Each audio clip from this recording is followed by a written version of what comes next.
It's Karen from Celtic Healing Corner. Welcome back. Really good to see you again. I hope you're enjoying the videos so far, and I hope that it's all sinking in, starting to make some sense for you. Just a quick recap that I've been talking about what crystals are, how they work, what you can use them for, and in the last video I gave you a non-prescriptive but suggested starter kit of the 5 most common crystals and how to recognize them and what to use them for. But today we're going to talk about how to choose the crystal for you. And we're coming back to that very first lesson from the very first video, which was go with your own intuition, your own instincts. It doesn't matter why you think you're attracted to it. Trust that your vibration and the vibration of the crystal is going to work together, and you will be attracted to the right crystal at the right time for the right purpose in your life.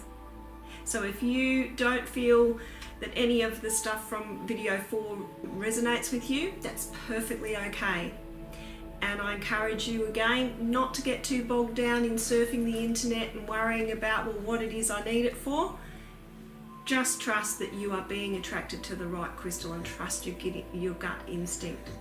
So with that in mind, I'm going to give you an activity today, and hopefully it's going to help you to choose a crystal. Now, you may already have a bit of a crystal collection. That's fine. You can use your own crystal collection for this activity. If you don't though, be aware that you can use pictures on the internet, pictures in books, just by running your non-dominant hand. So your non-dominant hand is usually your receiving hand. So for most people that's their left hand, unless you're left-handed. And you run that over the screen or the page and try and get some kind of energy or some kind of feeling about it in that way. It's not as effective, obviously, as being there in person, but sometimes it's not always possible. I would encourage you, wherever possible, to buy your crystals in person, but if you can't, this is a way that you can look at buying them on the internet. So today, if you don't have any crystals in front of you, that's fine.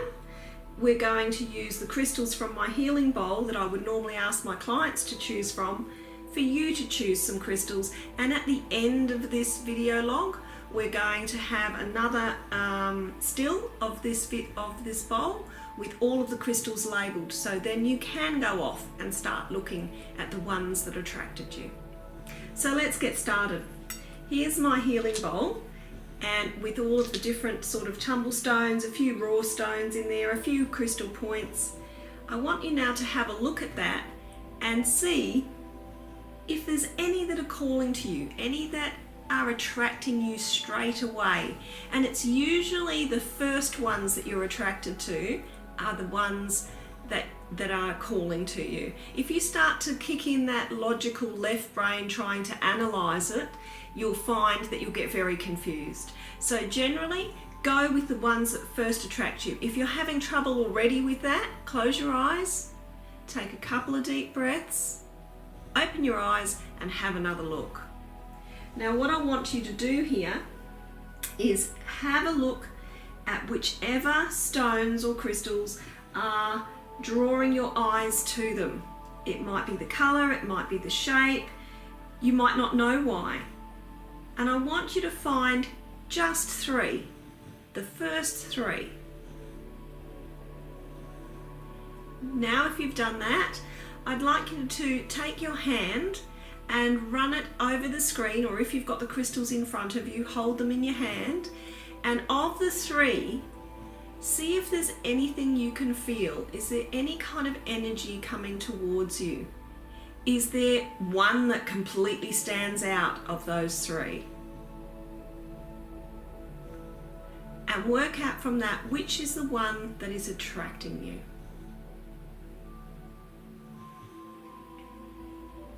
Now that you've done that, you'll be able to then go and do some research. So you can look up a book, you can go to a crystal shop, you can search the internet to find out more about that particular crystal. And once you've read some of the properties, remembering what I've told you that you might get a bit confused because there might be some contradictory information, just take on board anything that resonates with you, anything that sits well. You think, that would be for me, that's why. And that will be the reason that that crystal is attracting you at the moment. The next stage then is to go with that information to a crystal shop or look on the internet and find one that is the stone for you. So even though, for instance, you may have picked amethyst, there will be an amethyst that will be calling to you amongst all of the others. So even if I had a whole bowl of amethyst, there will be one calling to you more than another. And that's because, as I said in one of the earlier videos, that your frequency will resonate with their frequency and they will attune themselves to you. They will make that connection with you. It's kind of like having a pet. You know, not all pets are the same, not all dogs are the same. You will find the one that resonates with you, and it's the same with crystals. You will find the one particular crystal out of that group of crystals that resonates with you. And that's the one that you buy. That's the one that you take home. Now, there might be also the confusing question of what about size? What about shape? Does it matter? In short, it doesn't really matter in terms of the properties and the healing capacities of the stones, in that they will all of the particular stones will have the same vibrational healing capacity for you. So a labradorite sphere will be the same kind of healing capacity as a labradorite tumble. What does influence things is size. So obviously the bigger the stone, the more energy that's contained within it. But it doesn't necessarily mean that you can only buy big stones and they're the only ones that will work for you. Sometimes that's not what you're needing at all. You just need a little bit of that energy, and a tumble stone is perfectly adequate to be starting off with. So a lot of it will depend on your purpose, what you want to use it for, as well as your budget, as well as the availability of the stones. But again, be guided by what is attracting you. So when you are in a crystal shop, just go with the flow and open yourself up to being receptive to any energies that are being sent out to you. But I will go over a few of the shapes, because the shapes are more about the experience that you can have with a crystal, and some shapes are more suited to certain purposes than others, but they all still have the same properties and healing capacity and energies. They just work a little bit differently. So one of the most common shapes you'll find in a crystal is a point. Now this particular point is a generator. It has a flat bottom, so it can stand up. Sometimes points won't be like that. It'll be more like this. It just has a point on one end and it's quite rough on the other, and it's not really going to stand up. That's fine, that's still a point. But they have different sort of purposes. This one would be more suited to being in a grid or to be carrying in your pocket. This one is more suitable to be the anchor of a grid and be sitting in the middle. And we'll talk more about grids in a later DVD, so don't worry if that's confusing you a bit, but it comes back to what the purpose is. So obviously a crystal point has a point. Sometimes they have more than one point, as in the cluster that we're going to talk about in a few minutes, but it's fairly self-explanatory. Now a point will direct energy.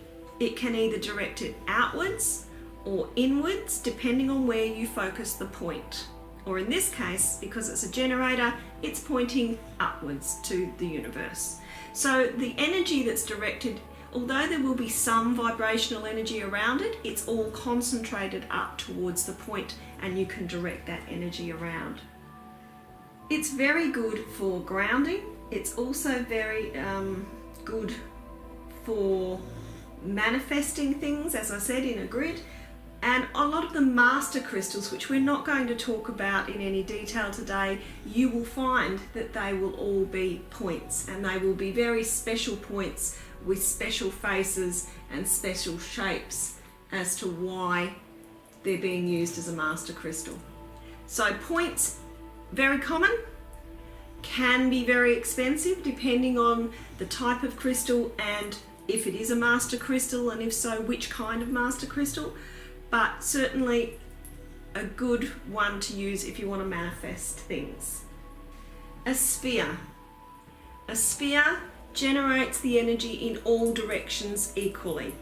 So think of it as a core beaming out all around and sending the energy out everywhere. Excellent for meditation, excellent for grounding. Try to find one that sits in your hand. You can get really, really big ones. They look great in an environment, and they're sending it, such as your home or the office, and they're sending out the vibrational energy all around, emitting it. So they're great for home decor kind of purposes. But if you want one for meditation, try and find one that fits inside your hand, because that will be the most comfortable. And you can even meditate with two if you wanted to. So depending on your purpose, you might decide that what you need is a sphere.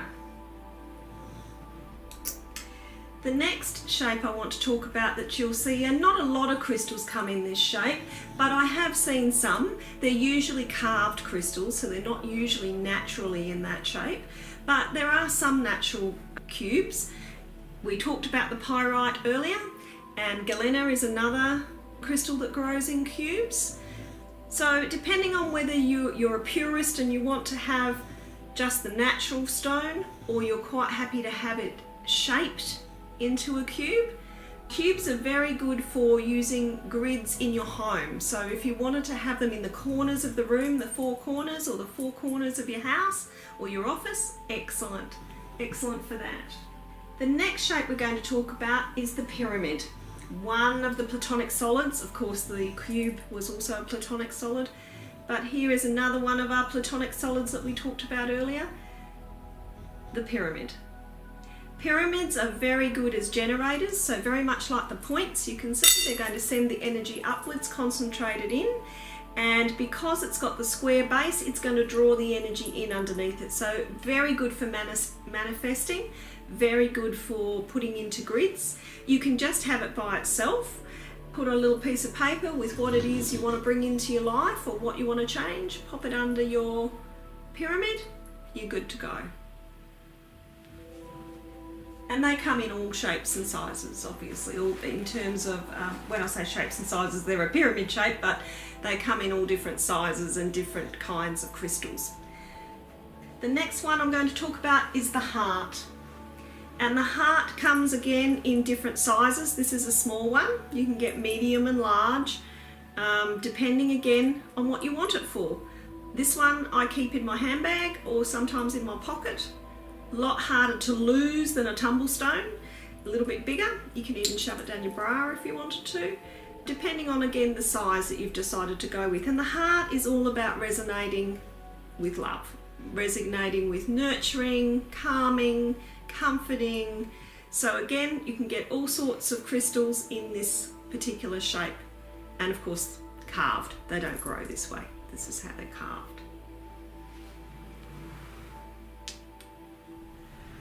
Okay, the next one we're going to talk about is the cluster.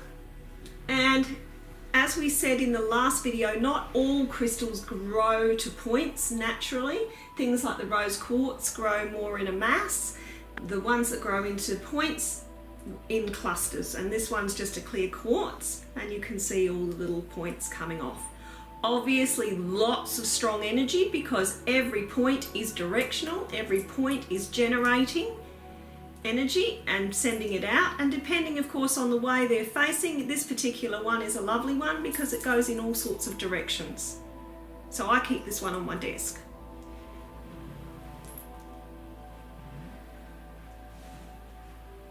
Okay, tumbles we've already talked quite a bit about, and they are very handy for lots of different uses. If you wanted to use them in a grid, they're great because they're nice and small and they're affordable, they're easy to find. You can put them in little medicine bags or little medicine pouches. You can even buy little string bag necklaces that you can change your crystals around in to wear. We've already talked about wearing them in your pocket or in your handbag or shoving them down your bra. I've lost a few that way though, so watch out for that.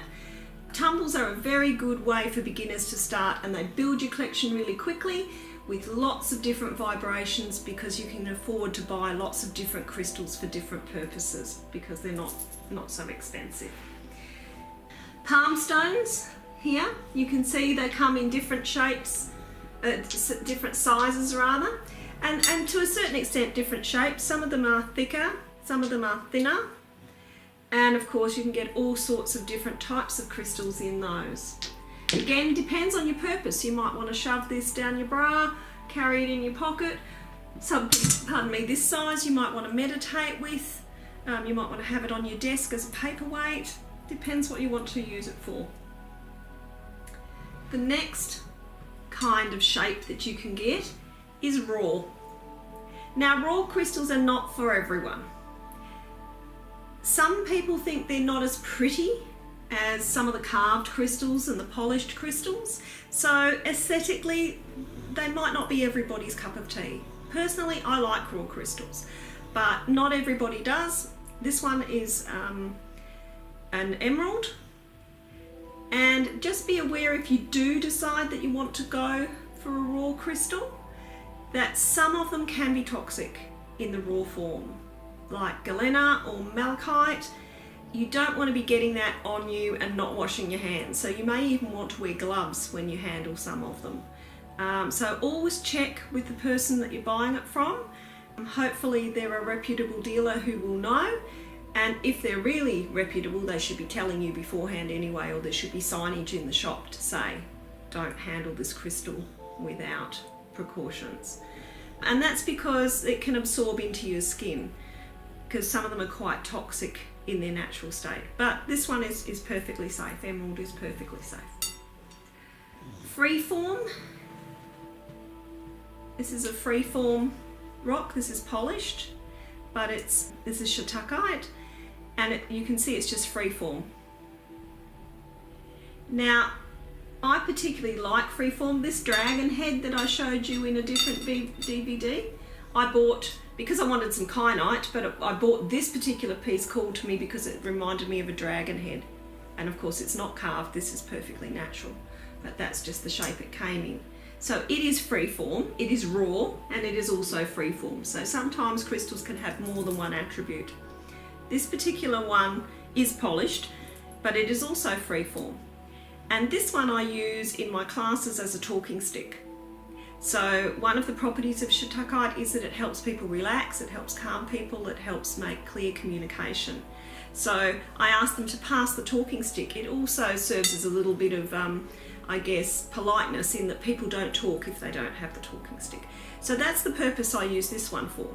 But you may have a different purpose. You may just like the feel of it, and I like this one because it just fits beautifully into the hand.